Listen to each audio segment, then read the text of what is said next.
Good day, learners and viewers. I'm Dr. Michael Shegun Ogunmuyiwa. I'm the anchor person for Entrepreneurship Studies 2, Bus 313. The course Entrepreneurship is studied not only in the Department of Business Administration, but it cuts across all other facets of human endeavor. But particularly, it is more relevant in the behavioral field, like accounting, actuarial science, banking and finance, insurance, and the like. Entrepreneurship Studies 2 is a 3-unit course for students studying towards acquiring a Bachelor of Science degree in Business Administration. The course itself is split into 10 study sessions.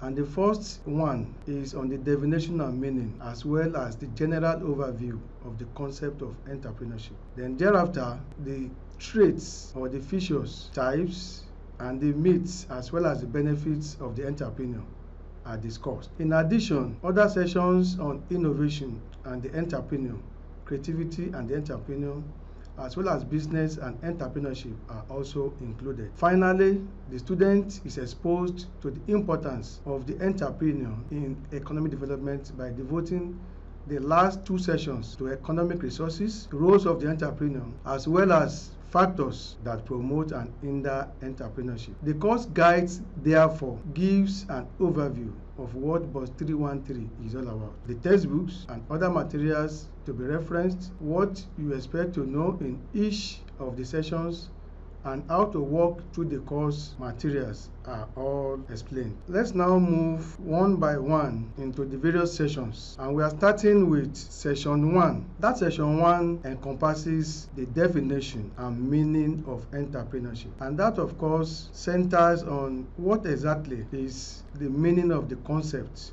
of entrepreneurship. How can we explain entrepreneurship to a layman? What is the meaning of the connotation entrepreneurship? As we are quite aware, entrepreneurship has no worldwide agreed connotation or definition. There are various definitions and meanings of entrepreneurship as there are authors and textbooks. Just like in our O-level days, in the study of economics, there are various definitions given to us, but we are told that the most acceptable one is that given by Lord Robbins, which defined economics as a social science that studies human behavior and all that and all that. In entrepreneurship also, we cannot say this is a definite definition because there are various meanings, various interpretations of the concept entrepreneurship. But it suffices us to say that there are some acceptable ones, which of course revolves around the basic concepts of entrepreneurship that we actually need. Entrepreneurship has to do with the person called the entrepreneur. The entrepreneur in this sense, in the ordinary sense, is looked at as somebody who organizes all other resources in the productive process. That is land, labor, and capital in various degrees and proportion to bring forth an output. That is the ordinary meaning of entrepreneurship. But today, entrepreneurship goes beyond just mere assemblage of resources, land, some quantum of labor mixed with capital to bring forth an output. Merriam-Webster explains entrepreneurship or the entrepreneur as a person who starts a business and is willing to risk loss in order to make money. What that, of course, explains is that the entrepreneur is a risk taker. He's ready to take both foreseeable and at times some unforeseeable risks to be able to start a business. Is ready to weather the storm to make sure that goods and services are produced for the citizenry. Though the risk is going through is not without the thinking of having an end result, and that is perhaps with a view to making some gains. Also, H. Cole defines entrepreneurship as the purposeful activities of an individual or a group of associated individuals undertaking to initiate, maintain, and aggrandize profits by production or distribution of economic goods and services. And that definition of H. Cole, of course, also centers on the fact that the entrepreneur or that entrepreneurship deals with a group of individuals trying to make profit through the productive process, perhaps trying to produce a commodity or trying to provide a service. In the course of that, as we have explained earlier, risks are taken, financial risk, both foreseeable and unforeseeable ones, family risk, so many other risks are taken by the entrepreneur in the course of trying to aggrandize profit by production or trying to distribute even economic goods and services. In addition, entrepreneurship is also defined as a dynamic process created and managed by individuals. This is to say that entrepreneurship is not a static process. It's something that keeps changing. As we speak, the process of entrepreneurship all over the world is taking place. So it is a dynamic and a continuous process. It is a changing activity. It's not static. And this process is created and also is managed by people. It's managed by human beings. Then, from the economist point of view, entrepreneurship is seen as the assemblage of resources in the production process, and these resources are called input, and these are land, labor, and capital. They are combined in varying proportion by the entrepreneur to bring forth a given output. It is the job of the entrepreneur to combine certain quantum of land with some proportion of labor and a given capital item, either in terms of financial resources or equipment like tractors or machineries mixed with land and labor to bring forth an output. This, of course, is the traditional meaning and definition of entrepreneurship. In the production function, Y is seen as a function of land, labor, capital, and the entrepreneur. And that is to say that a given output can only be forthcoming if certain quantum of land is combined with some amount of labor mixed with capital, and there is somebody somewhere who now acts as the organizer, and that person is called the entrepreneur. So the entrepreneur is the one that will organize all these resources, land, labor, and capital, before a given output can be achieved.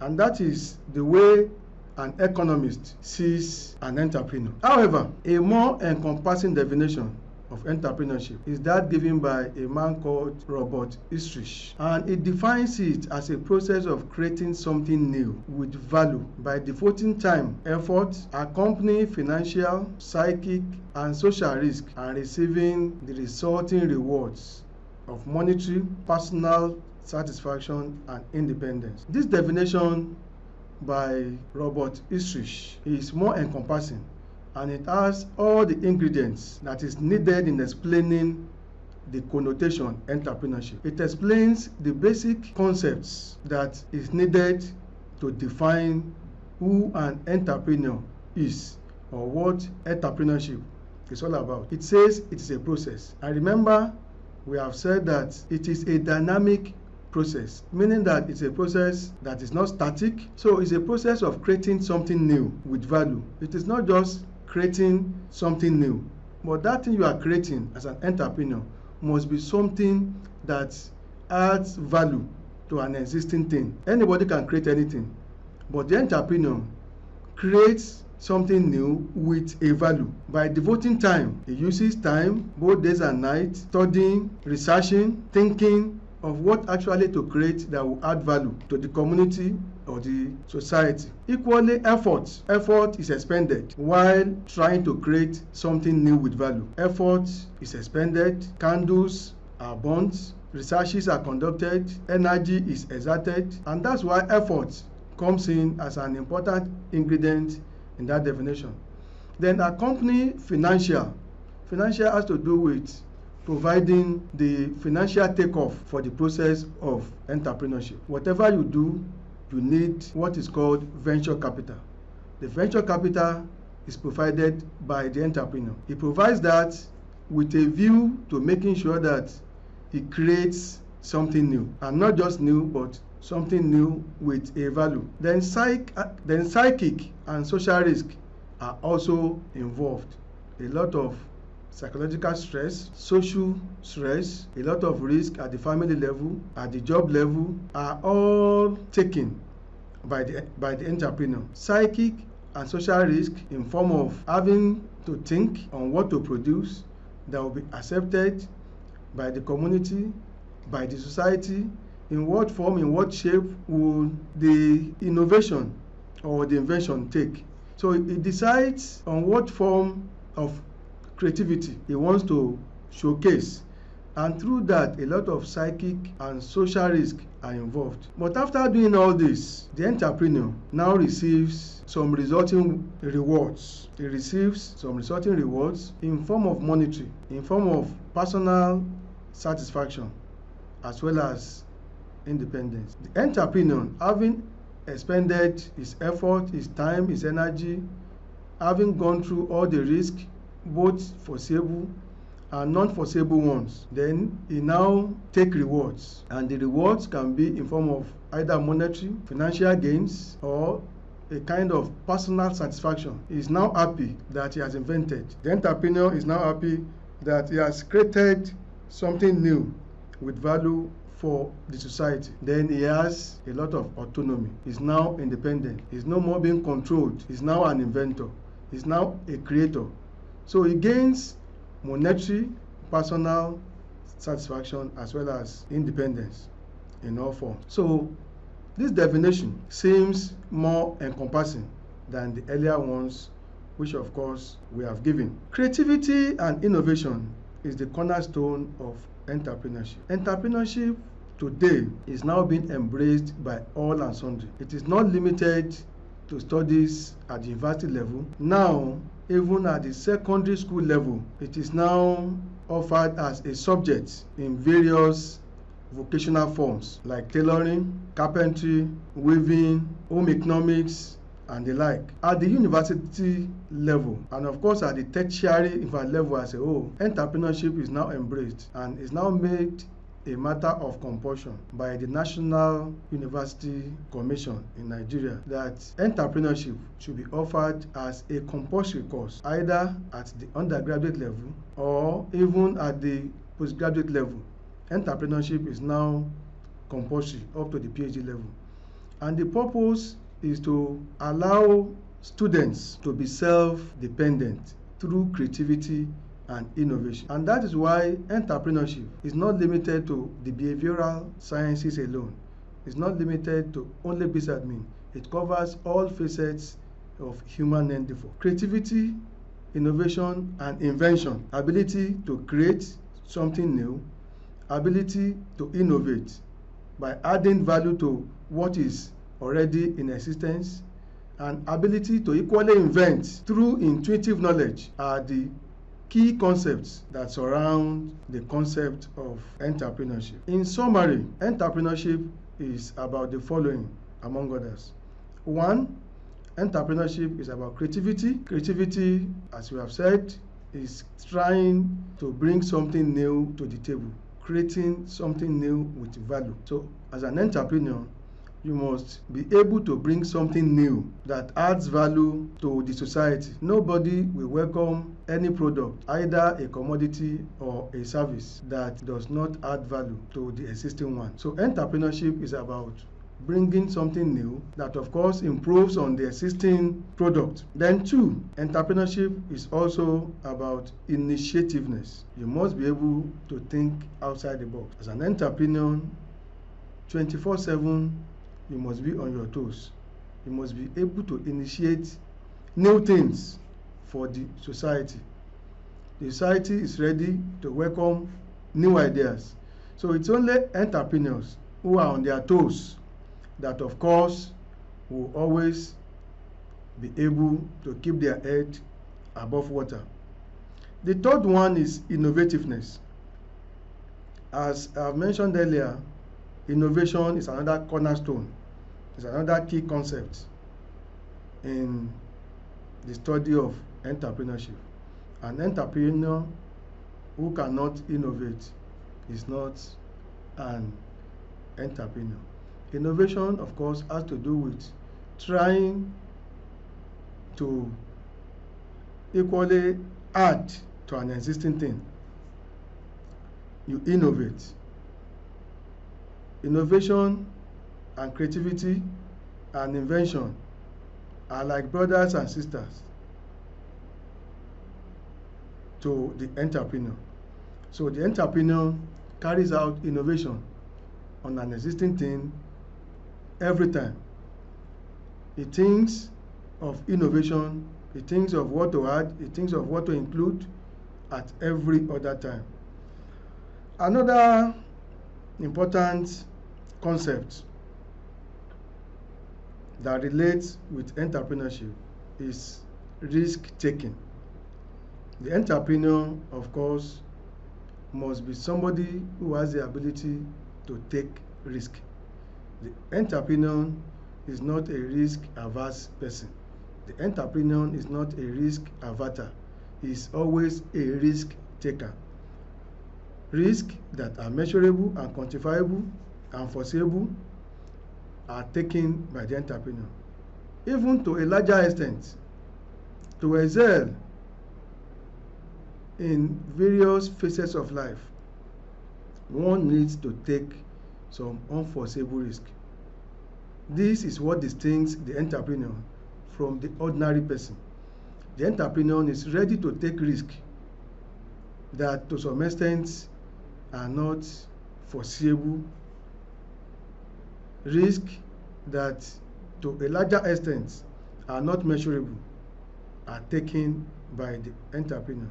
So the entrepreneur assumes risk in all forms, day in, day out, in the course of carrying out their designed activities. After that, we go to inventing. Invention, as I've equally mentioned earlier, is equally very, very similar and related to creativity.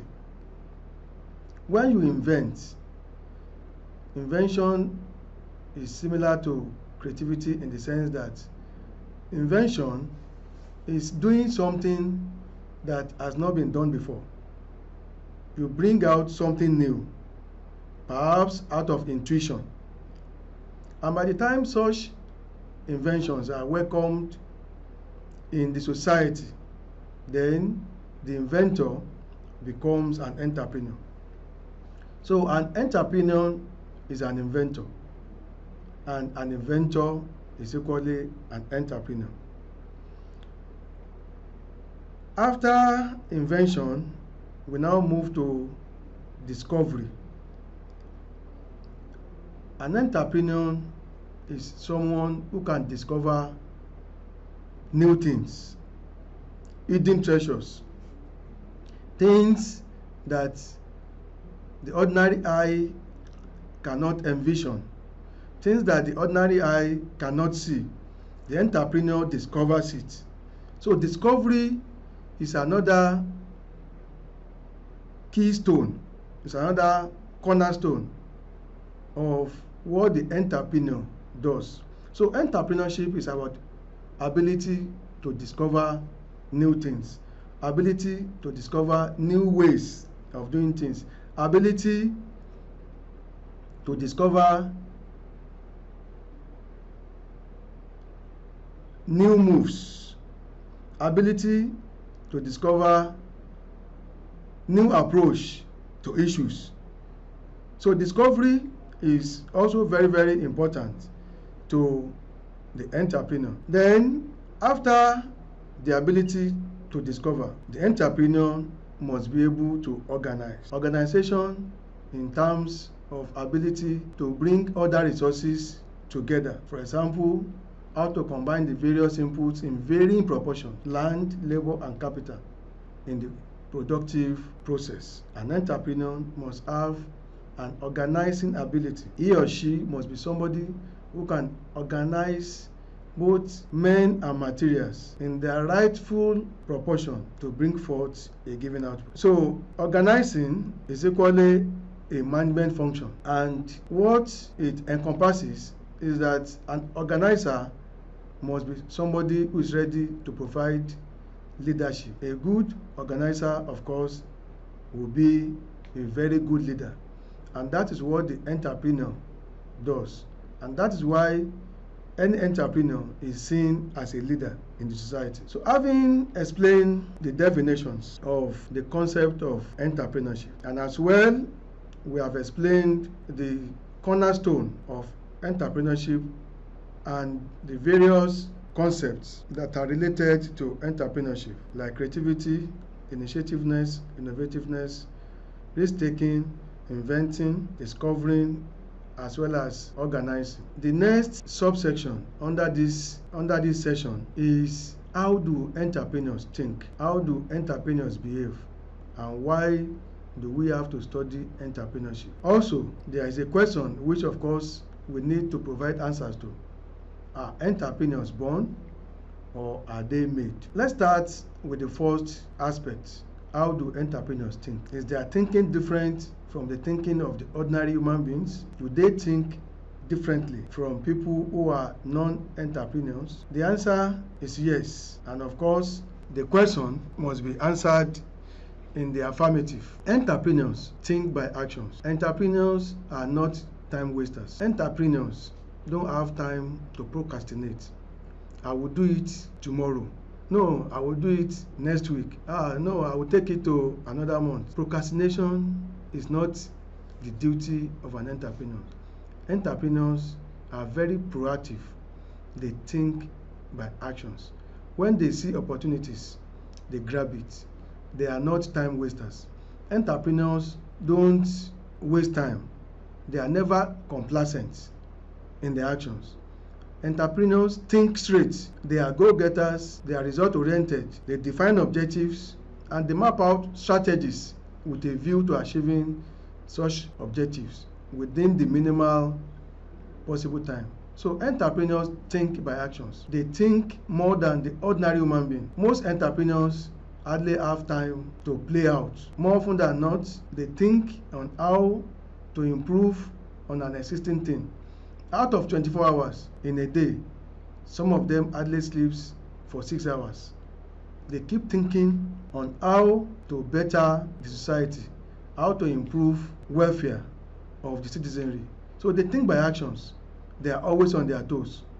Their thinking is such that will bring something new all the time to the table. They think by actions, and their actions are guided by the efforts and the energy they put into it. Having known that, successful entrepreneurs don't focus only on their own success and wealth. They don't think about themselves alone or their families. Entrepreneurs think beyond the horizon of their own family. They think beyond how to maximize their own welfare or the welfare of their wife or children, but rather they think about societal welfare. They don't focus on their own alone. They serve the needs of their customers and they provide immense value to these customers. Entrepreneurs always think about how to improve the satisfaction on the various products, goods, and services produced for the society. That is what preoccupies their mind day in, day out. They don't think of their own alone. They think of how to improve on an existing product. They think on how to take their products to the next level. So entrepreneurs don't think as the ordinary people, if I may put it in that way, or non-entrepreneurs think. Their thinking is always very directional and very focused. And all this thinking, all their thoughts are with a view to bettering the lots of the society. Next is, how do entrepreneurs behave? Entrepreneurship gives you freedom to spend your time doing what is important to you. And what is important to the entrepreneur is innovation, invention, and discovery, all with a view to improving people's life. The entrepreneur is always thinking, is always ready, is always, if I'm using his time to carry out innovation, invention, and to discover new ways of doing things that, of course, will lead to an improvement in welfare of the people. Do we need to study entrepreneurship either as a course or as a vocation? Of what importance, of what benefit is the study of entrepreneurship, either to students or to the ordinary man on the street. Studying entrepreneurship benefits students and learners from different social and economic backgrounds because it teaches people to cultivate unique skills and think outside the box. If you study entrepreneurship, it gives you the ability to think with a wider horizon. You think outside the box. It allows you to think about how to do new things, how to improve on an existing thing, which of course are the cornerstone of innovation, invention, and discovery. So the study of entrepreneurship is very beneficial to learners through the ability to cultivate unique skills and ability to as well think beyond your area, ability to think outside the box and bring something new to the society. The last subsection here is on the germane question, whether entrepreneurs are born or made. On this issue, there are various schools of thought, and these schools of thought can be limited to two opposing schools. There is a school which believes that entrepreneurs are born, and the other one that negates it believe that entrepreneurs are made. Entrepreneurs can be born as well as entrepreneurs can be made. Being born is to say that entrepreneurship runs through the blood, that for you to be an entrepreneur, and of course a successful one for that matter, you must have that gene running in your blood. It must run in your system, and that goes in line with a theory of leadership called the trait theory. And that is to say that before you can be made a leader or a king of a society, you must of course have that trait in your blood. You must come or hail from the royal family. As it happens in the UK, to be a king or queen in England, you must belong to the royal family, just like it is practiced in some other parts of the world. In Nigeria here, before a king is made, there must be a trace that that person to be crowned as king or queen is from the royal blood. So in the same vein, entrepreneurs run in some families, or entrepreneurship run in families. A very familiar example is a notable businessman in Africa and in Nigeria in particular, Aliko Dangote. History has said that his uncle was a successful businessman in the 50s and in the 60s. In fact, he was reputed to be the richest man in Africa during his own time. I'm referring to Alhaji Dantata, who is an uncle of the present African mogul in business in the person of Aliko Dangote.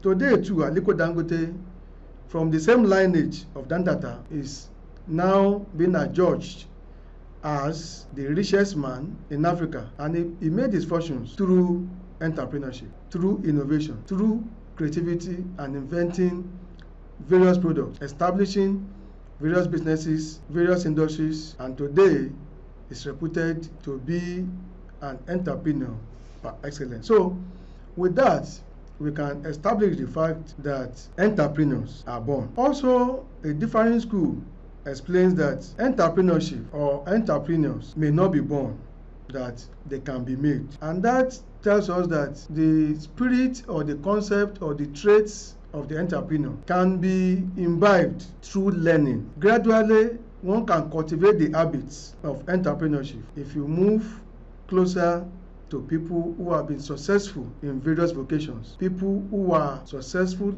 entrepreneurs.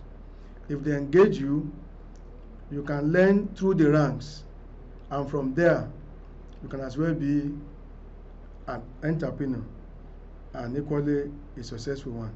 So the school that believes that entrepreneurship is born, or that entrepreneurs can be born, or even the one that negates it, that entrepreneurs are made, the two of them, of course, prove that either way, entrepreneurs or entrepreneurs can occur either through birth or through acquisition of knowledge. With that, we come to the end of study session 1.